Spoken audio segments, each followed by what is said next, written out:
And we're live, coming to you from West Texas, Odessa, Texas, heart of the Permian Basin. I'm Keith Stelter, host of Tallybook Troubleshooting, brought to you by American Safety Services. Contact us today for a little bit of safety training, personnel, rescue. We got environmental services, production services. You just never know. Reach out to us today. American Safety Services, great little place. Well, actually, not too little. I think they're the largest safety company in the Permian Basin right now. They got shops in Odessa and Artesia, New Mexico. So reach out today. We'll get you in contact with the right folks, or stop by the big building on I-20, and we'll get you hooked up with some training as well. Come check us out. Man, it has been exciting here the last few weeks. I had some folks on the last few weeks, getting back into the role of Tallybook Troubleshooting again. Maybe we're doing some Tallybook trouble. Maybe we'll actually troubleshoot something today. I don't know. It's been some interviews and, people kind of talking about what they're doing, but we haven't actually solved any problems yet. But maybe today's the day. Let me know where you're watching from. I have a few comments coming in already. Todd Brooker, man, thank you, sir. I'm actually headed to Austin today. Maybe we could hook up. I didn't actually think about reaching out. I'm heading there today. We're going to go talk to some folks in or around Austin tomorrow. Leanne Howell, good morning. Thanks. LinkedIn user. Keith, what's up, buddy? You got to let me know who you are. You got your privacy settings on, so that's why it's coming up LinkedIn user. I'm sure we're connected, but let me know who you are, where you're watching from, too. The amazing Janie Snelson, my mentor, friend, love her to death. Thanks for tuning in, Janie. Really appreciate the support. Lubbock. Yes. Ooh. I think I know who that is. Is that Mr. Mr. ExxonMobil himself? My last guest. And by the way, if the internet goes out here, I have let my guests know that they are supposed to continue on because the internet isn't the greatest in West Texas here. So we're going to have some fun today, I think. Renee, good morning. Mr. Michael Houston, yes. Thank you, sir. How's things going there this morning? Daryl, Midland. Oh, yes, sir. You noticed it. Wait, there it is. Right hand. Jerry, good morning. Driving to Dallas, Renee. Awesome. Well, you don't want to hear me ramble on about, well, actually, let's ramble on just a little bit more. Sky Out for Kids is coming up. The PBIOS is coming up. Man, the GPA in San Antonio is coming up. All these great events. Make sure you go check those out. Be covering a little bit. Also, the Oil and Gas Workers Association. We're trying to nail down our last two speakers for September. Tentatively, September 27th is when we're trying. That's when one of the speakers is committed to. I'm trying to have two, so it's not so much, stress on one guy who has to take all the questions. So I'm waiting on one man to kind of confirm, and then we'll announce and get things going. Thank you for everybody who attended my last luncheon. Just trying to help out some oil and gas workers. Yes, sir. Every day above ground. I know all about it. Portsmouth, DFW, yes. San Antonio. Oh, man, all the way from London, England. There you go, Sarah. We're international now. So without further ado, I'm going to bring on Sarah. She's going to do her own introduction, let you know who she is, what she's about, and we'll go from there so I don't mispronounce anything or misconstrue anything, and we'll try and take this thing as far off the rails or have as much fun as we possibly can here. And without any further ado, Sarah, welcome to the show. Let everybody know who you are, and thanks for coming. Hi, good morning. Thanks. I'm Sarah Stogner. I'm an oil and gas attorney. I live on a ranch in the Permian Basin. And, I think lately what my crusade has been is raising awareness for the issues that we're here to talk about today surrounding unplugged wells and, kind of the lack of enforcement in regulations and what as an industry we should do about it. Perfect. So there's actually a problem out there that we can try and discuss. That's originally why I kind of had the show, was that there was problems that were unique to the oil and gas industry. And, I just didn't want us to seem like dumb rednecks out there. That we're pretty ingenious kind of folks. So we think outside the box, and we're able to, come up with some unique solutions. So thank you for coming on.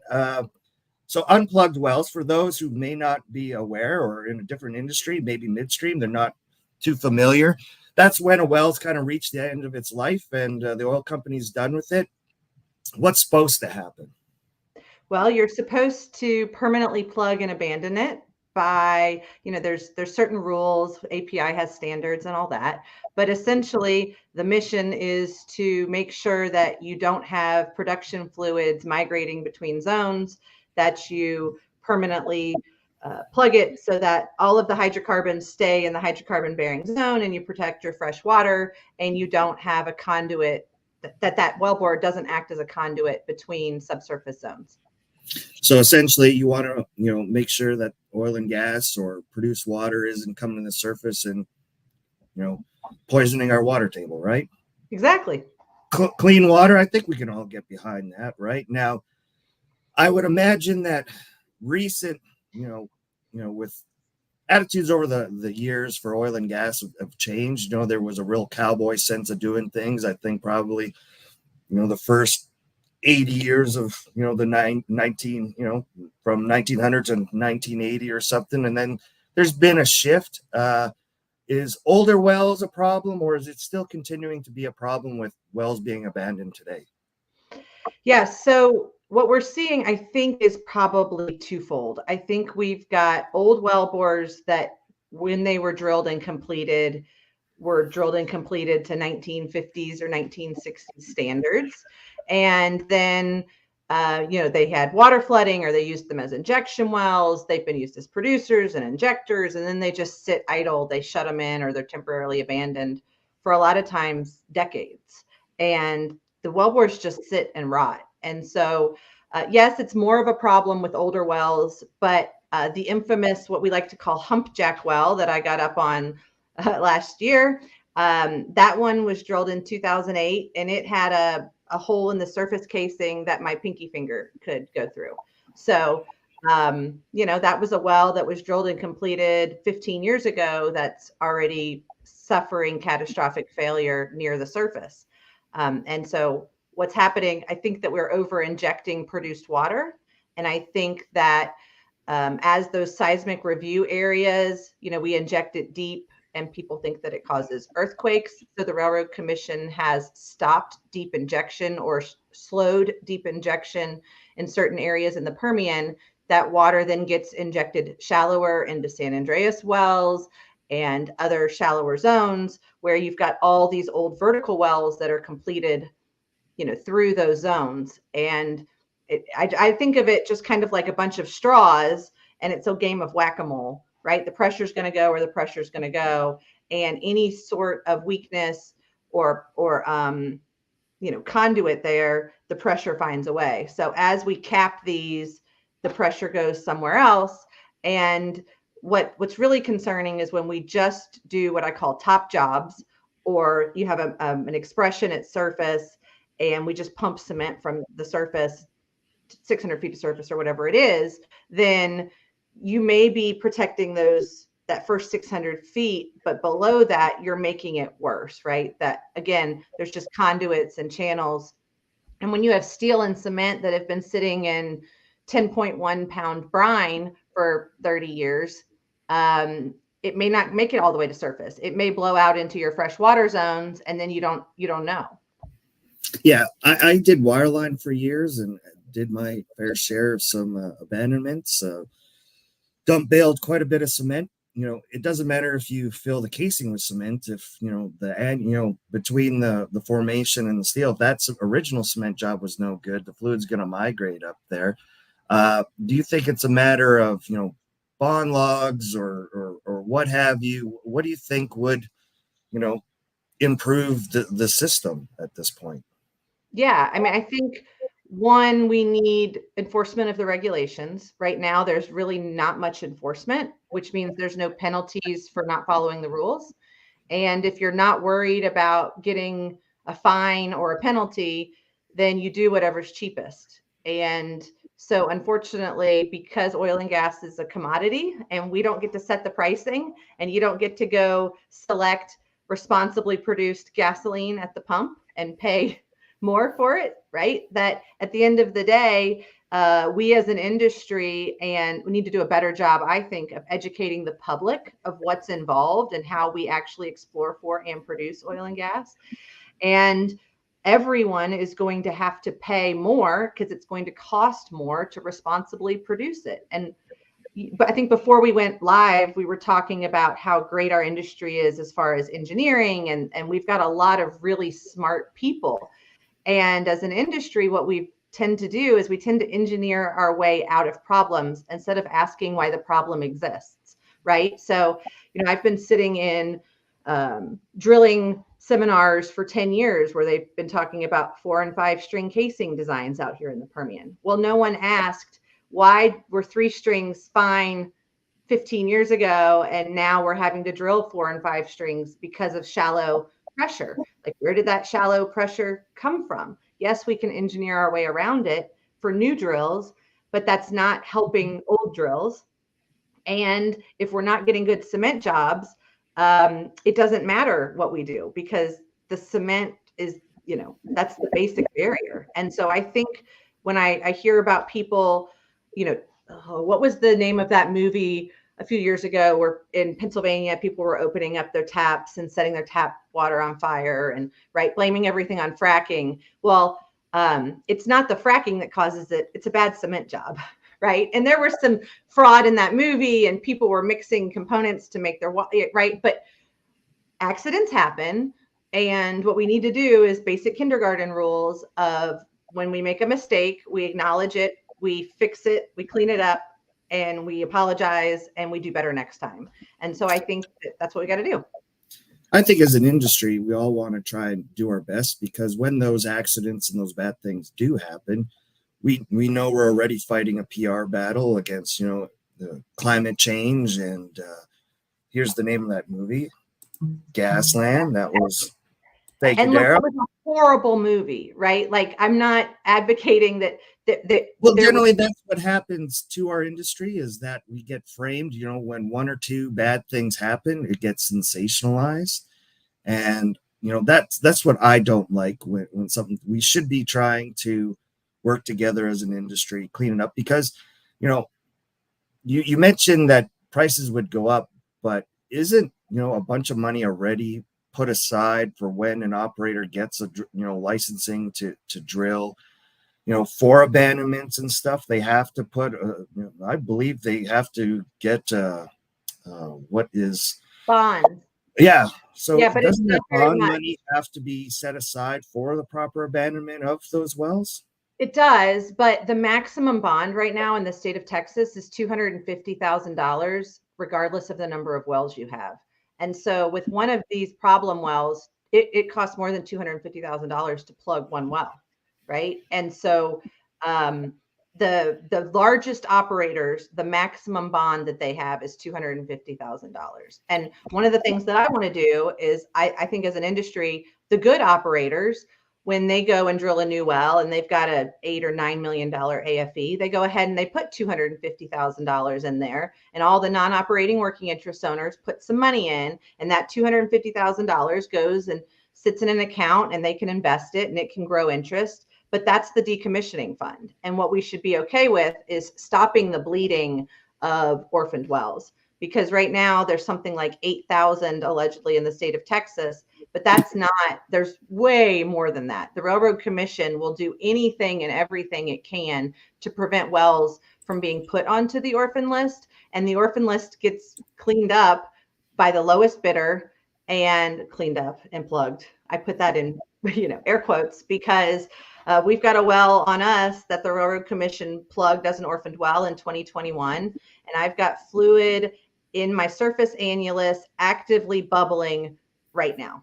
And so what good is a plug job if all you do is fill up your production string, and behind your surface casing and in between your surface and production string is full of fluid and gas? Like, that's not a plugged well. Wasn't part of the, don't you have to pull the casing? Sorry.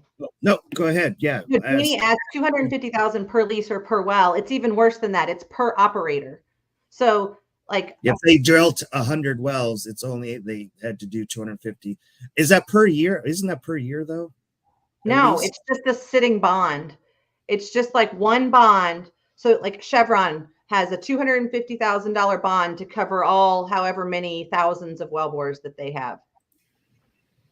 That sounds like there's a room for improvement there, but Chevron generally, for the most part, is they've had quite a large campaigns of doing things responsibly, and I've seen now a lot of guys. I don't think it's a company wide problem, but I think some guys there are able to help or have their hands tied. So I think it's just a matter of getting to the right people eventually. But you've been fighting this battle for a while. It seems that sometimes, from my perspective, I'd go, a little bit different route of, the educating the public and trying to get them on your side. Like I compare it kind of a problem like that, protecting our water, from Aaron Brockovich. There was a manufacturing company and it was giving everybody cancer. Well, what they won over the public, educating one person at a time. She went door to door to door to door to door to door.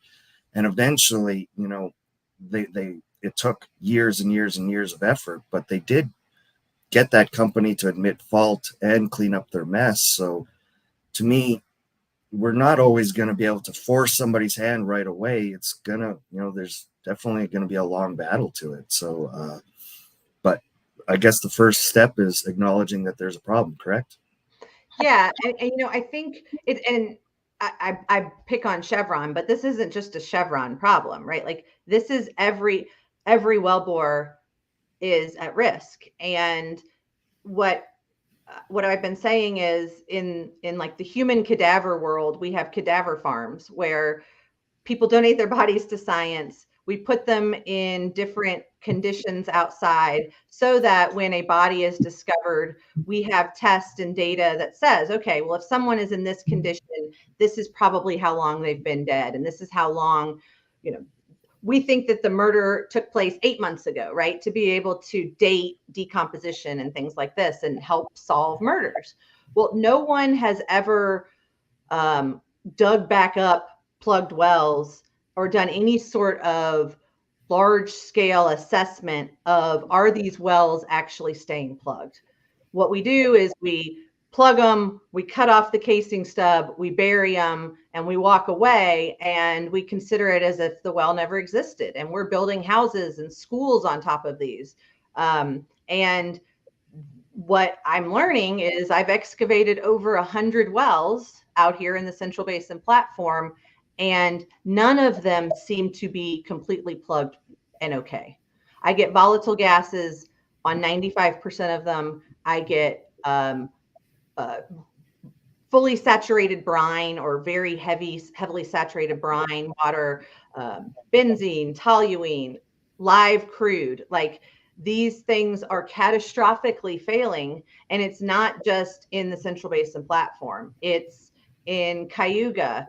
There's, old wells that a sand plant couldn't figure out why its sand plant machines kept rusting out. Well, it's because they were hitting brine pockets. And as they mine the sand, when that well has been leaking, the sand is really salty and they go to wash and dry it and it's corroding the equipment. In Caddo Lake in East Texas, you go out there and there's old wells and you can literally shake the surface casing that's floating in the lake and bubbles come out outside of the surface casing. This is you know, from my perspective, okay, East Texas, we're looking in these places, the old wells, but there's lots of other culprits for some of this stuff. Like we've had some landfills around for a couple 100 years that we all seem to conveniently forget about.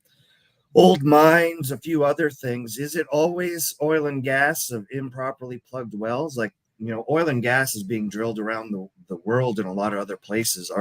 Is every other place where it's being, drilled, is the exact same thing happening? Do some places do it better than others? Like, have you looked into that? Because like you said, the study, if you've dug up 100 wells, I'm sure you're not the only person in the world doing it. Has any of this been looked into let's say the Middle East. They've been drilling there and probably have more resources than most. Do they have any information? What about Canada? Canada's very, environmentally conscious, and they, there's thousands of wells up there too, like especially in the shallow gas fields of southern Alberta. Some of the coil rigs were able to drill one well a day for how shallow some of those wells are. And I'm sure, they were not all abandoned 100% properly. Are they encountering the same kind of issues that Texas is? Yes. And it's not just oil and gas, right? Like it's all old infrastructure, right? So it is mines. It's everything. And let's not just poo-poo on oil and gas here, right? What the mission that I'm trying to bring attention to is there's no such thing as green energy, right? All forms of energy have costs and benefits, and we need leaders who understand the operational realities of mining for cobalt and lithium, and right, like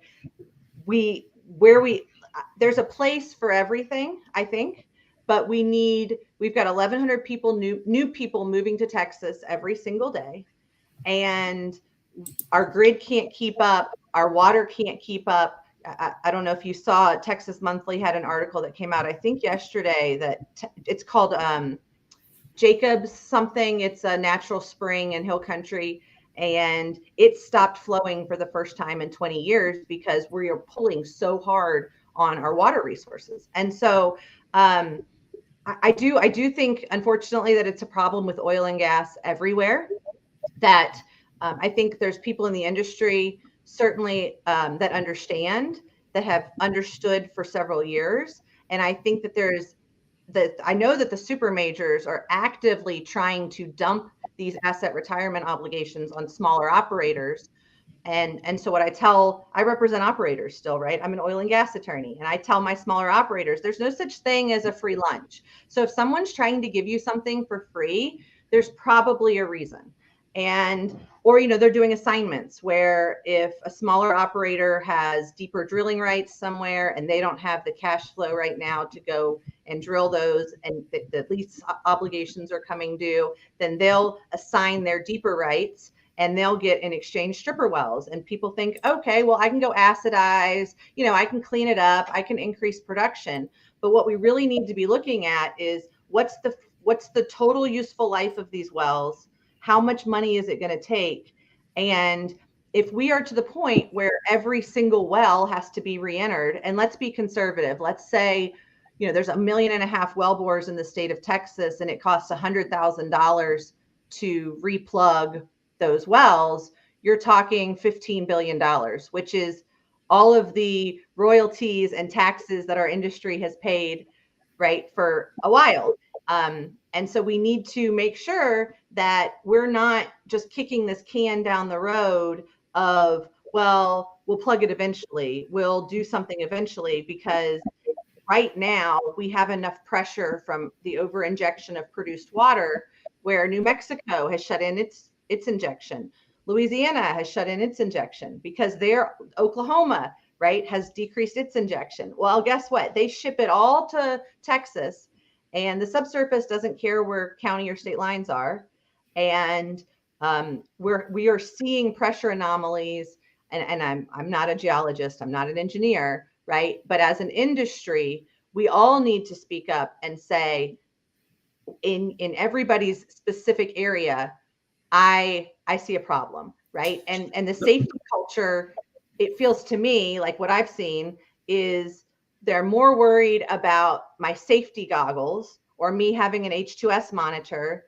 I'll be at a well where we've already tested the gas and I know that there's not H2S, and they're yelling at me about my H2S monitor while they're literally trying to shove a wellhead on and through threads and, like all kinds of craziness. So, but okay, so you unpacked a lot there. To me, with all the shipping of the produced water and the pressure, like you said, we saw each other at the Produced Water conference, a couple weeks ago, and I was really amazed of the technological advances and what's coming down the pipe using this produced water. Because you're right, you brought up the Jacobs well that's not producing anymore. Produced water is going to be, in my mind, a great fix once we get this economically viable to where we can treat it and use it as an agricultural, supplement for water and crops.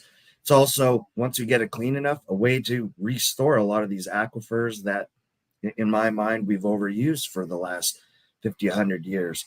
But, the oil and gas industry has been drilling, since the 1800s, right? Like these wells now, they weren't as deep, but they were nowhere near as the studies on what, those wells, when they came to an end, what were the environmental consequences? Is there just places where it's completely devastated and it's destroyed now because they drilled it that way in the 1850s? Like we have, almost 100 years of time go by where lots of wellbore fluids have migrated and had a chance to go where they were going to go.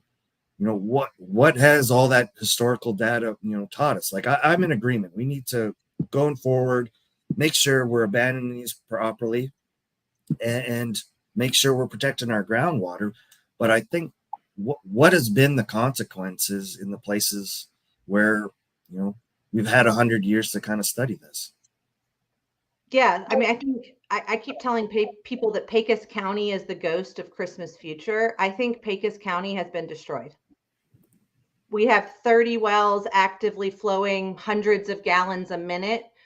Beamer Lake is a 70-acre lake that's been created from a flowing oil and gas well that was a dry hole that was then transferred over to the landowner. And the landowner also happened to be the oil and gas operator at the time.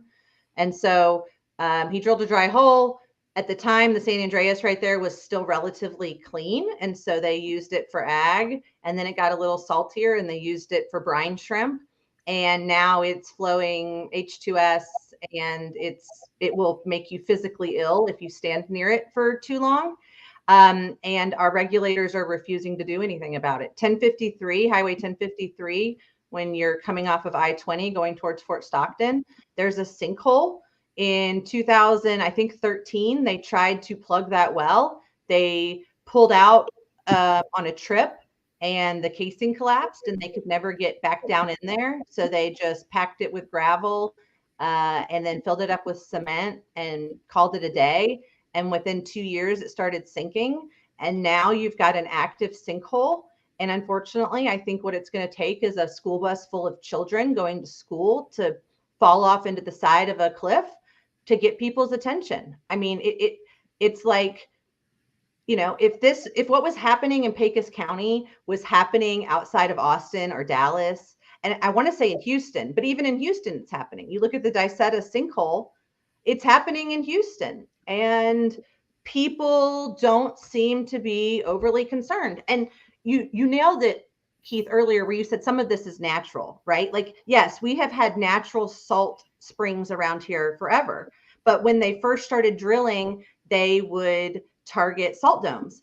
And so when you have not bad, that's a poor choice of words. When in the beginning, when we were just learning, right, about drilling and completing wells, let's say we had primitive completions that didn't isolate zones, and you have the turbidity of the water, and you have hundreds of feet of salt.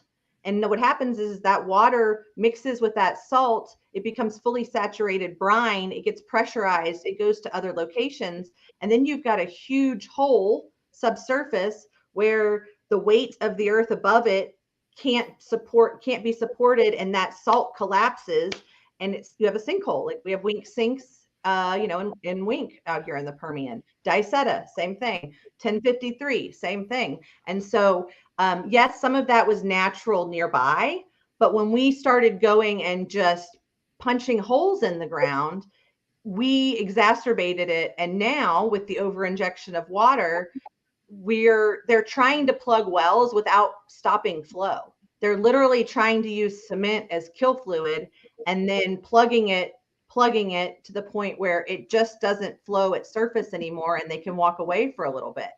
When you're not fixing the bottom, what's going to happen is the next 5 to 10 years, we're going to have sinkholes that start forming all over because these wells are not properly being plugged. And yes, it might look okay for a few years, but if we don't get that subsurface crossflow under control, by one, reducing the injection of produced water, right? We're injecting 20 million barrels a day or something like that in Texas. So we've got to stop the over injection of produced water, and we've got to replug these well bores. You know? So we have this comment come in, Amanda Scott Clanch, they refuse to change. Now, to me, I've been doing this a little over 20 years, and I've seen the industry improve immensely over that. And I'm sure someone who started in the 80s has to say, like, it's gotten better and better. Now, we've identified the problem. They're not doing as much as they could be. I'm an advocate for oil and gas. I don't, think that we should stop drilling tomorrow. I think oil and gas has brought so many people out of poverty and allowed the advancement, especially the United States, North America, Europe, that it's created a middle class and brought a lower class to a standard of living not seen by a lot of the rest of the world. A lot of this information, someone could just use it and say, okay, we should just stop drilling tomorrow. And, that's that till it all cleans up. I don't think that that's an answer. And I don't think that's what you're advocating either. Even though, I see some of the comments and some of the stuff on some of your posts, and some people will be like, why does Sarah hate America? And I don't think that's the case. But okay, so we got this problem. We have this large industry. We have, some resources at our, disposal. And you know what? You said something like this cross flows. That's why I kind of brought up some of the wells from the 1850s. Some of these cross flows have been going on a long time. I don't think it's happening as quick as it might be happening. I think we are accelerating as the wells get longer and bigger for sure. But I think we still have some time here, and enough guys have been doing it well enough. What do you think is the path forward? Like we've beat the problem down, as much as I think we can. What would you, if you could change a small thing tomorrow, because it's all only going to be small increments, what would you do? Yeah, well, okay. So first of all, you're absolutely right. We cannot just stop producing oil and gas. That would lead to total global economic catastrophe worse than the Great Depression, right? So one, we have to talk about the C word that nobody likes to talk about, which is consumption, right? Like we all love our Amazon. We all love our on-demand lifestyle. And all of this is made possible by the petrochemical industry. So one, we need to educate people on their consumption. And then two, I think we need to rethink the way as an industry we have approached making money. And so I think that the same thing, I agree with you that in the 70s and the 80s, there was a big push, with federal environmental law. We got, especially in Texas along the Gulf Coast, the refineries, right? We cleaned up refineries. Unfortunately, at the same time, what we did was we created a disincentive in the law and economically for people to build new refineries, to improve their refineries, to move their refineries where the product is, right? With the shale revolution, if we wanted to be really smart, we'd have the Permian Basin we have enough oil and gas in the Permian Basin to power America for the foreseeable future. We need to develop it responsibly, smartly. And maybe this is the place where we collectively agree to sacrifice that, okay, maybe this isn't where we're going to have fresh water in the PBA anymore. Like maybe, but that needs to be a decision. And so what I think we need to do is instead of, I'm bouncing around, but so 70s and 80s, we improved our environment, some of our environmental rules. It had some poor unintended consequences on how that impacts investment and capital. But at the same time, we had a shift into private equity, wildcatters. The shale revolution has made it so that it's not the same. I don't think it's the same wildcatting ways of going and trying to figure out where you're going to drill. And there's this big discovery. Like the data is available, the rock is available, the oil and gas is available. Let's be smart in how we develop it. And let's be more cognizant of where we're putting holes in the ground. And we should not be building houses and schools. People should not be living adjacent to ongoing or old oil and gas sites I can tell you, like, yes, we have the technology, but when you come out here and you look at this old stuff, right, the economics don't work. Waha prices, like we've got all this gas that's out here and we're flaring it because Waha hub, there's too much gas, right? So again, there's no simple answer, but what it's going to take is these intellectually honest conversations with all different stakeholders. And maybe we need to talk about microgrids. Maybe we need to talk about all of us where it's windy and sunny having some solar panels and a little turbine on the back of our fences.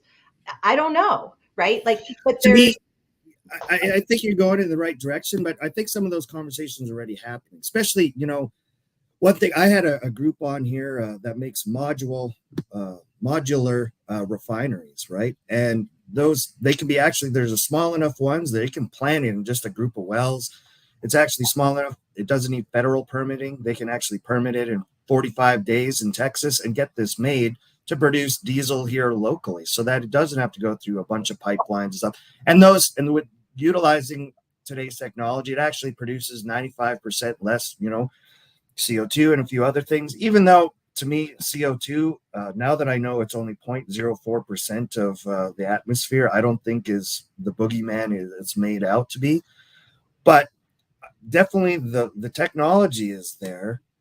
Do you think that everybody knows that it's there, in your opinion? Like, no, it is there. You're right. And no, and the reason it follow the money, always follow the money. The people who are currently making money with the inefficiencies and the way things are done have spent a lot of money to get these elected officials into power. And it's really frustrating. I mean, it's absolutely infuriating that you talk about things like our during Winter Storm Uri, right, and our outages, and people don't understand that one of the reasons we had the outages is because the electricity went out on the triplex pumps at SWDs, so you couldn't move the water, so the water lines froze, so you weren't ever going to get the oil and gas anyways. And so winterizing where they want to winterize and do the things that they're saying they're going to do isn't usually the best scenarios. And like you talked about carbon, that's a perfect example, right? Like we're spending all of this money on carbon capture and sequestration.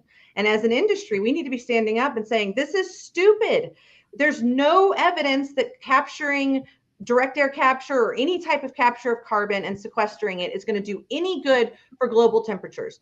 But we do know what it's going to do is it's going to create carbonic acid that's going to eat through steel and cement in our well bores that we already have problems with. It's the most asinine thing I've ever heard. And as an industry, it gets worse. We could have a whole discussion. There's massive plants around here that were designed to capture it, even from CO2 fields that never even got the capacity past 13%.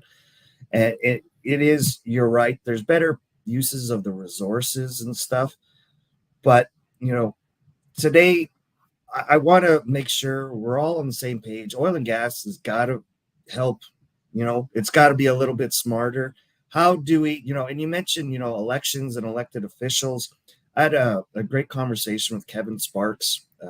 He's the president of Discovery Operating, and one of the only guys probably in the Texas legislature with any real life, oil and gas experience. And he really made it, clear that Austin itself and probably Washington, D.C., politics in and itself is its own industry, and they don't really interact with the everyday person. And, a lot of folks got to get out there and talk with people they don't agree with, or people they might have, something to say to maybe educate. And I think a lot of people are afraid to do that today because they're afraid to offend folks. Sometimes, the message gets lost in other things. It's got to be delivered in a way like we're not attacking everybody. Like, I know you ran for Railroad Commission, and, you had some backing, and then, you got some attention maybe in one way that was, different or what have you. I couldn't really judge it in one way because there's plenty of shirtless selfies on me on Instagram. So I would be a complete hypocrite if I said that. But at the same time, when I was a kid, there was a big big push for educating kids for not playing around pump jacks, right? And because they're mangling their arms and stuff. So whereas I couldn't disagree with you on one part, but then I was like, man, I really wish you wouldn't have included the pump jack on the other part, right? And that's politics. You're not going to make everybody happy no matter what you do. How do we get more regular people to get involved in politics, or at least listen and talk to the folks? Because regular folks don't even, especially the United States. Like, I grew up somewhere else, and we did talk to a little bit more about politics around the table and knew who our local officials were. What, how do we get folks to go and talk to the local, especially here in the Permian? It's August Pfluger, there's Brooks Landgraf, and there's Kevin Sparks, just at a local level, right? How do we get folks to tell them what we're feeling? Because I know the crazy cat lady down the street or whatever, I'm just using that, sorry, no offense against cat ladies and stuff, but they got no problems going up to those folks and pleading their cases. But the average person probably has never talked to a politician in their life. Yeah, I mean, right. Most of us just want to go to work, come home, be with our families, go Be on left vacation, alone. be left alone. And yeah, I don't know. That's like the $1 million question. We only had 800,000 people out of 18 million registered voters vote in the Republican primary when I ran. And I'm running again. I'm trying to start a new party called the Forward Party that I'm hopeful that in the next 10 years, social media is really going to change the way people process information, and that the two-party system is John Adams' greatest fear has come to life. And we're polarizing people that really, people agree on most things. Like, should we kill babies? No. Should we have drug cartels? No. Should we, right? Like, these are things that most people agree on. So why is everything becoming so polarized? Well, it's emotional warfare, and it is intentional. And it's not I don't think it's really a two-party system anymore. We've got elitists, and they think that they know better than the rest of us, and they are bought and paid for.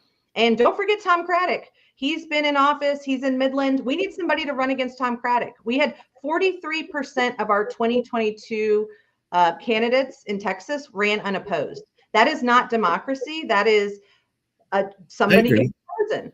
So when you've been in office for 50 years, and one of my biggest problems, right? So Tom Craddock's in Midland, and he is supposed to be a Republican that's supposed to believe in small government, and he refuses to come visit. He refuses to return my calls. He refuses, maybe because he owns a non-operating working interest in some of these wells that are actively blowing out subsurface, right? Like, our elected officials, Tom Craddock and Christy Craddock, he's the dad, she's the daughter at the Railroad Commission. He drafts the legislation, she enforces the regulations. Their family made $10 million in 2022 off of overriding royalty interests.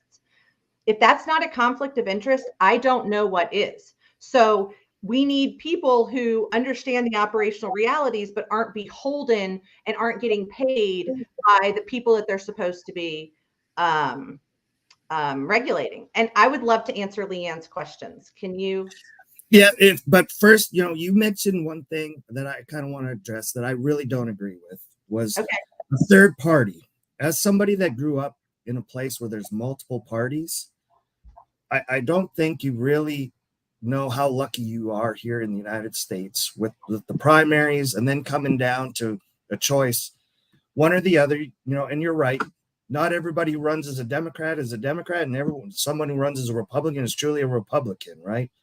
But adding that third choice leads to then a fourth choice and fifth choice, and their ability to really get anything done just really goes out the window. It's one of the main things I really have loved about moving to the United States and being a part of, is that if you really don't like who the Republican candidate is, you have your opportunity to plead your case in the primaries, and it can work. Now, but 90% of incumbents get reelected.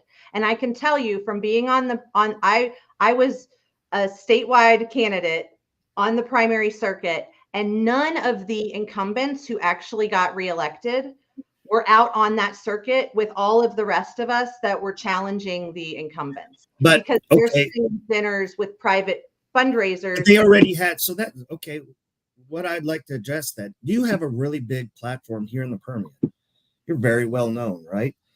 Why not start your political your political career here in the Permian, and then use that as a growing base to become more known statewide, like some of those guys have in their past. They have done things that makes them known statewide, because you're not going to win a statewide election unless Houston, Dallas, San Antonio, and Austin vote for you, right? It doesn't matter. All the Permian could get behind you tomorrow and it wouldn't be a drop in the bucket. You know, is that just a matter of a different approach and more of a long-term strategy needed? Because you're right. Like, even if all the great ideas you had, or it was backed, it's not going to win like that. To me, is it a matter of just taking a different approach? But we're getting off topic. Let's get to Leanne's kind of question here. There's lots of, we could just keep on going here. This is kind of fun. I hope everybody's having some fun out there. It's I'm enjoying it. We've never really ever sat down before and discussed this. So, your state Republican endorsed Democrat last year, won the fight as fighting attendance. The climate change activist. How do we trust you truly have our industries back? Second question. Okay, let's just go with the first one. How do we know you got our industries back, Sarah? I don't know, 15 years of fighting in the industry, and I continue to be here. I think my track record speaks for itself. What does the incumbent have? Like, what's her loyalty other than to herself? Like, her dad literally this last session passed, a Republican who's supposed to be for small government, passed legislation that said if you wash out an overriding royalty interest, you can have a private cause of action and tort to sue.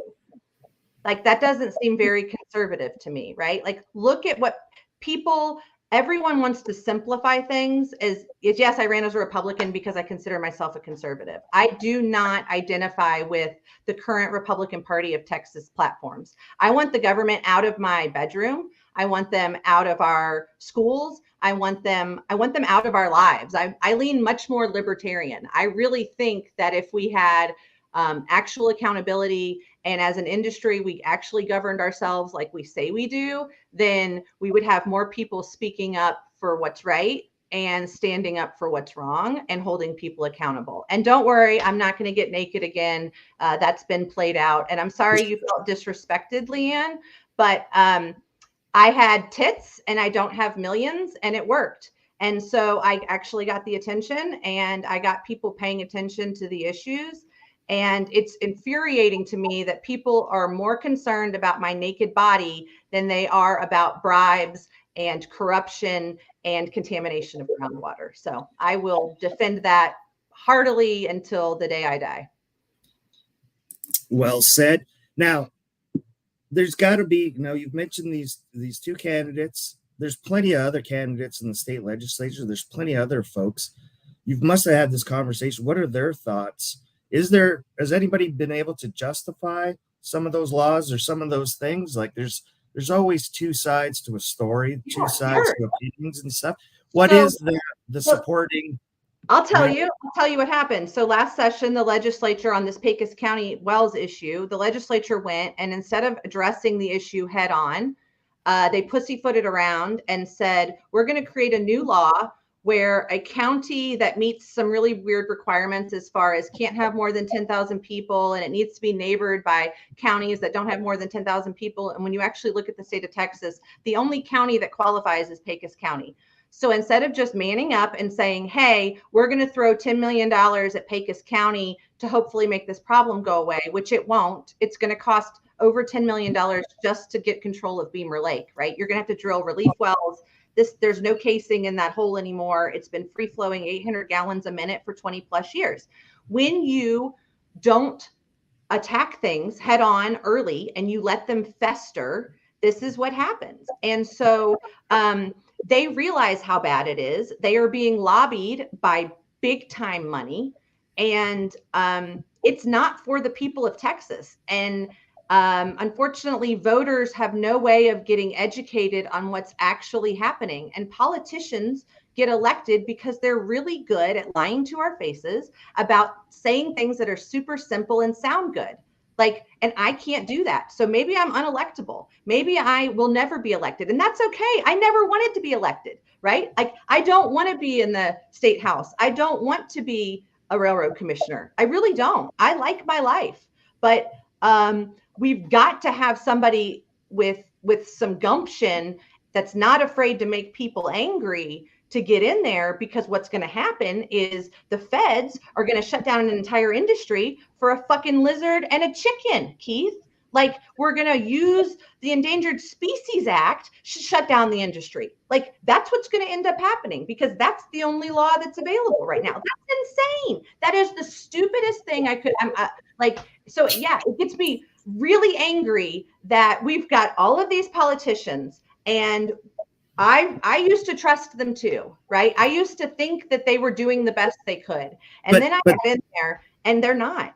But that's where, my point of, I tried to make earlier, is that there are some folks that have their mission that will gladly go to those politicians and plead their case, right?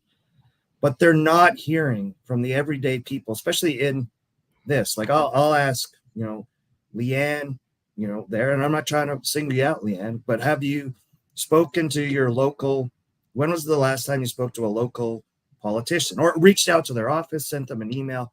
Hey, I'm not happy with, and it doesn't even have to be an oil and gas issue, just any issue, right? Express, to reach out, because that's literally their office's job, is to listen to their constituents and stuff. I would, most people, and this is what I've tried to kind of preach working with the Oil and Gas Workers Association. You mentioned lobby money, there. She said 3 days ago, that's wonderful. We need more people like you, Leanne, to reach out to these offices and either express support for issues, or I don't agree, right? Because too many people are just assuming that it'll just all be okay. And for the longest part here in the United States, it pretty much was, right? And it's a matter of, they're hearing from one side, in my opinion, a whole lot more than the quiet side. And till the quiet side really starts speaking up, we're going to have a lot of this crazy stuff, because if you only hear from the crazy folks, you have to say, like, hey, nobody else is saying anything. I kind of got to represent what I'm being told. And it's No, for sure. Yeah, absolutely. Right. And until they come, like I said, I work with the Oil and Gas Workers Association, and my goal there was just to let people know that unless you get involved in politics, whether it's voting, just reading up on the issues, making sure your neighbor votes or is aware of, you don't have to sway them one way or the other. I'm not here to sell anybody on one way.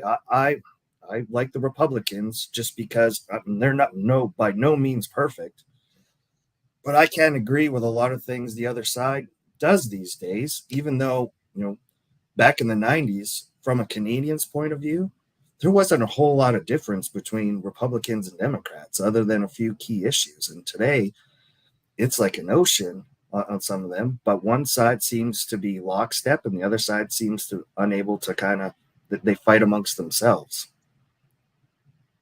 And that fighting isn't helping anybody. Yeah, and you talk about the problem with too many parties. And look, I think the way you address that is you do things like ranked choice voting or star voting, where people, it's not Republicans, Democrats, everyone else, because 40-something% of people in Texas identify as independent.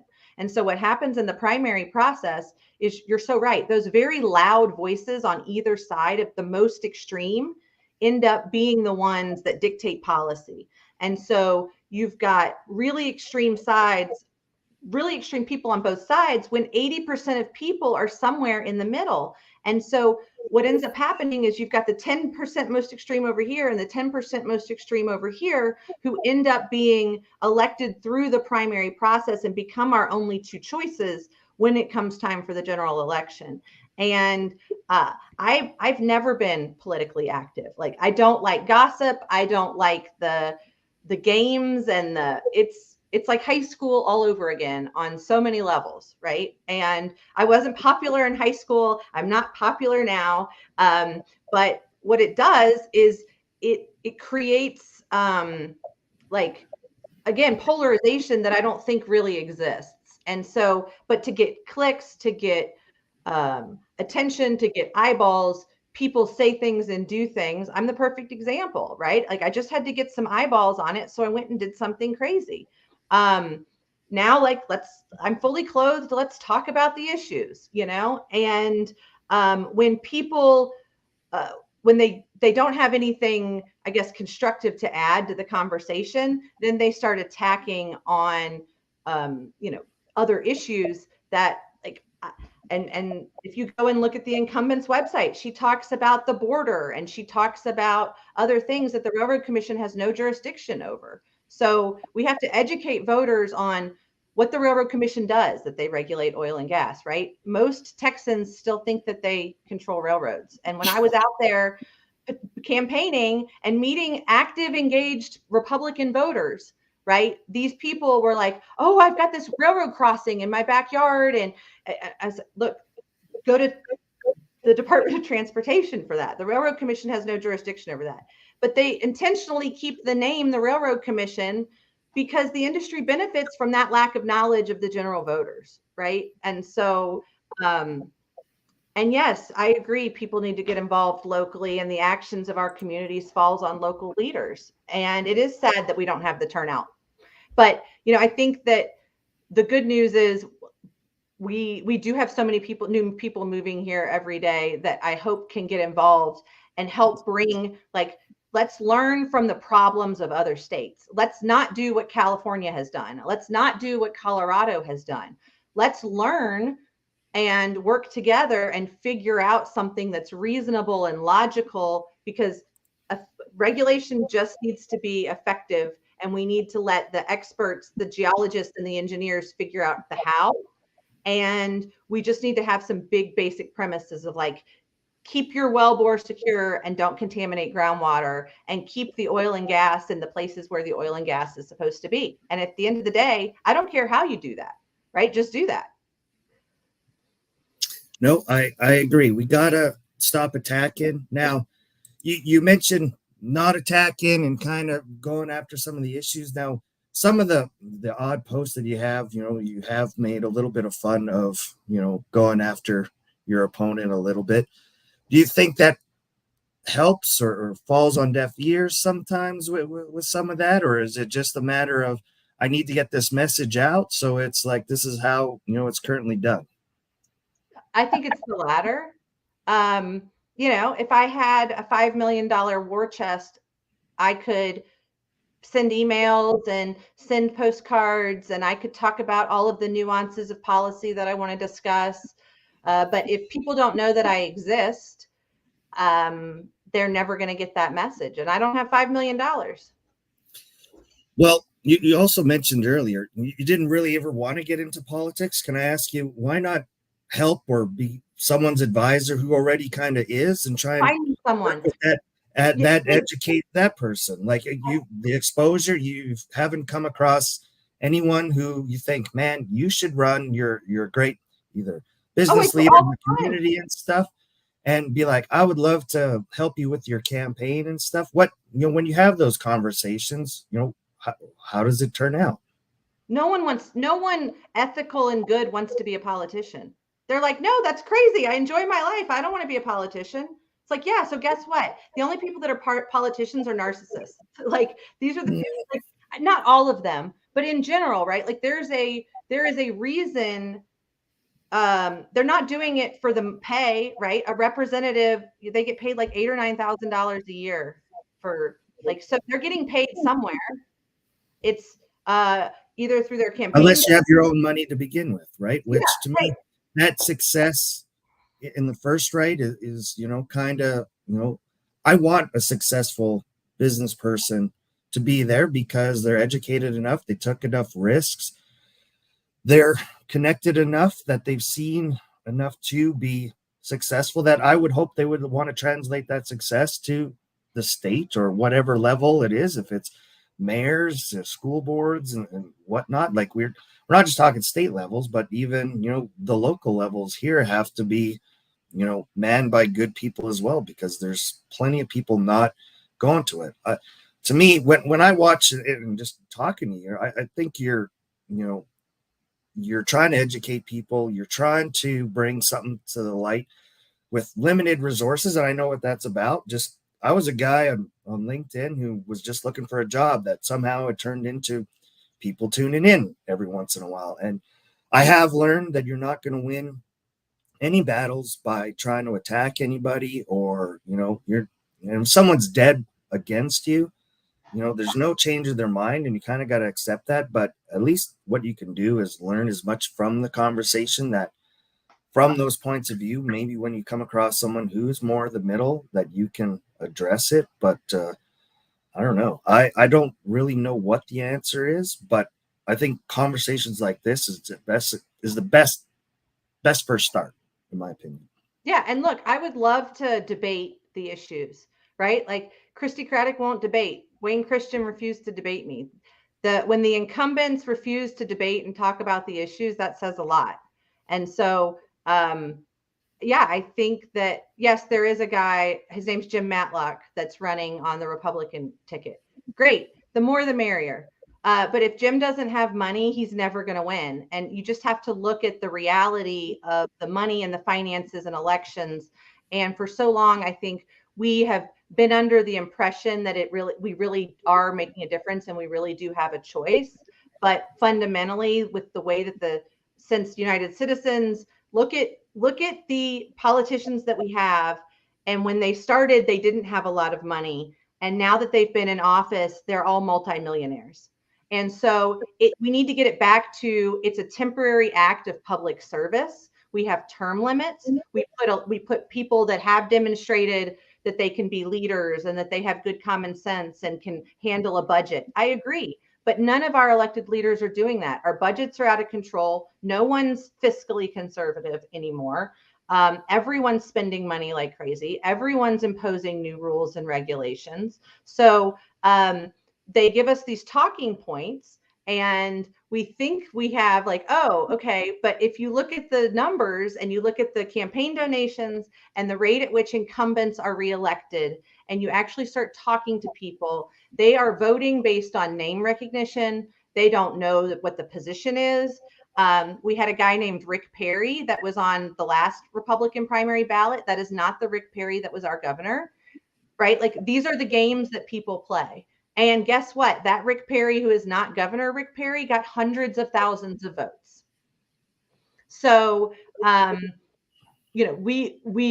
think we need more people to have conversations about politics, because we were told as kids it's not polite to talk about politics. No, we should have been taught how to have difficult conversations with respect, and to disagree, and to try to work together to come up with solutions. Because, yes, legislation's getting passed, but things like it's illegal to outlaw meat in the state of Texas. Like, that was one of the bills that got passed this last session. Is anyone trying to outlaw meat in Texas? No. Like, maybe in Oregon, right? But it's a talking point, and people are like, yeah, Texas beef, cattlemen's. And it's like, well, guess what? All the cattle ranchers out here, none of us have water, and they're all going away. And it's all corporate beef production now. And no one knows where their beef comes from anymore. No one, literally, I had somebody with farm fresh milk say, I don't drink cow milk. I drink milk from the store. Like, I wish you weren't wrong, but you're right. And it all starts, at home, in the family. In my opinion, when we're educated as a family and we're passing good messages down to our kids, that, being able to, share this. That was one thing I really noticed. I came down to the United States in 2006 to work in the Barnett Shale. And, we, as a Canadian, nothing was off topic. We would talk about anything, and I was curious how people felt here, right? My only knowledge of Texas was Friday Night Lights and all that kind of stuff. And I thought guys were shooting guns up in the air with big cowboy hats. And come to find out, it really wasn't like that in a lot of places. And people really didn't want to discuss it. It was, like you said, you were taught to not offend, stay off those topics, and I think we're paying the price for it now. So I agree with you wholeheartedly. I don't agree with everything that you put out and stuff. Well, I hope not, right? If everyone agreed with me, life would be really boring. No, but I'm glad to hear, you're trying to educate folks and do what, we all should be doing, is having hard conversations. And if the people on one side can't have those conversations, then are they really committed to what they believe in the first place? And I don't know. We read the next comment. She says, your campaigns have consisted of tits and ass and doing immature videos mocking Craddock. Tell me why I should vote for you. Tell me about her. Don't tell me about her. Tell me about you, Sarah. Okay, I'm Sarah. I'm a 39-year-old oil and gas attorney who has been living and working in the Permian Basin since 2017. I've lived on a cattle ranch since 2021. I've represented oil and gas operators in sophisticated risk allocation and insurance coverage issues, negotiating master service agreements, consulting agreements, litigating insurance coverage when there's well control events, suing on behalf of operators to get the coverage that they're due from their insurance companies. I understand the operational realities of exploring for and producing hydrocarbons. I understand the rules. I understand that the Railroad Commission of Texas has jurisdiction over oil and gas wells, interstate pipelines, and surface mining for things like coal and lignite. We have all of the rules on the books that we need. We don't need new rules. We need enforcement that's fair, not based on who gives whom what money. That the rules are enforced, penalties are enforced, and we leave room for good new technology, and we get rid of the crony capitalism. So we need the scientists, the engineers, the geologists that have the ability to recycle this water, to put flare gas to use. We need all of those people at the table. We need the landowners. We need the cattle owners. We need everyone in the room. And for far too long, the operators have had a captive agency with the Railroad Commission. And there's 3 commissioners. And so I understand that as one of 3 people, I won't be able to do anything as far as a, 1 out of 3, I'm never going to change a vote. But what I can do is I can bring transparency. I can educate the public. I can give landowners and royalty owners and other people who aren't usually at the table a voice. And I'm hopeful that if I'm elected, our oil field services guys are going to be busier than they've ever been. We're going to be doing it safer and better. And we're going to leave a legacy that we're proud for our children and grandchildren to say that their parents were in the oil and gas industry. Because right now, what we're doing is we are contaminating our groundwater, and we've been very bad stewards of our messaging. And we've known that the oil and gas industry makes modern day life a reality, but we have to do it the right way. And when people don't do it the right way, there has to be penalties. So that's who I am and what I believe. Thanks for sharing that, Sarah. And with that, I think we're a little over an hour here. Hopefully you've had a little bit of fun. I know I've enjoyed the conversation as well. I've had some great comments in here. It's an enjoyable conversation. Like I said, when I look at the message and we had this discussion here, I wish you'd get something a little bit more local of Permian, and then be able to springboard off that for a more bigger state run. Because what I've learned over the last little while is definitely, if you don't have the votes in Dallas, Houston, and in the bigger areas, you're not going to win. And I think the incumbents there had bigger careers and bigger things where they have that name notoriety. And if they aren't the person, or their time has come to be replaced, I hope it's by someone who is asking questions. To me, it almost should be someone who's already served in, maybe a state level or state. I honestly, I don't know, but it's got to start somewhere with some conversations. And if anything, we hopefully piqued enough interest with this conversation to get people to look up a few things, Google it themselves, and see what actually exists out there.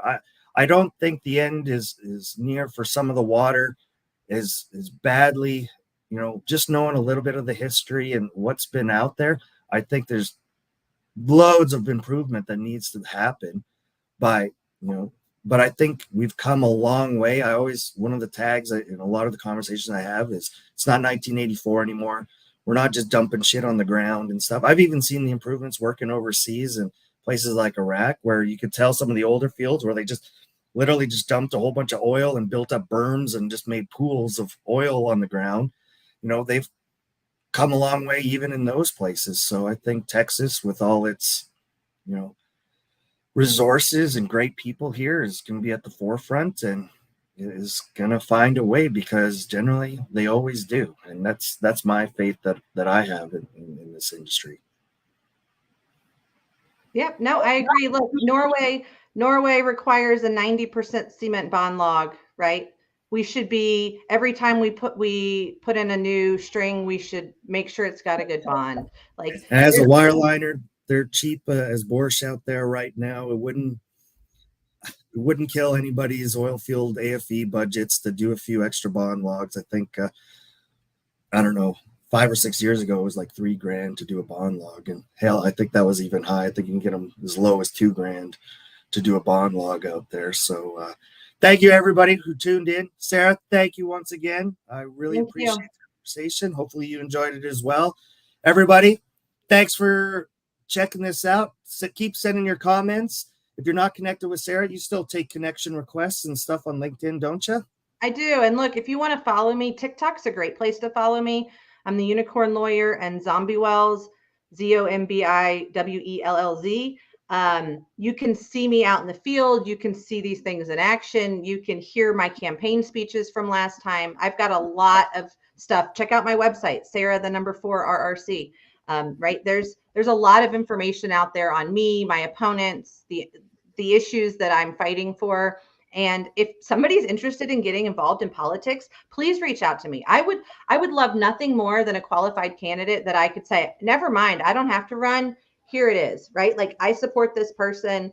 They have the courage and the ability to do it and the will to do it. Great. So yeah, please connect. And I love helping however I can. I'm happy to have a 15-minute conversation with anyone. And for folks that are in the Permian, DM me and come visit. I will take you on a personal Zombie Wells tour, because until I saw it and understood the scope of what we're talking about, I didn't appreciate it either. And it really does take seeing it to understand what's happening. So thank you. Perfect. Till next time, Sarah, stick around and we'll discuss here in the background, but we'll close things up. Everybody, till next time, that's how you troubleshoot.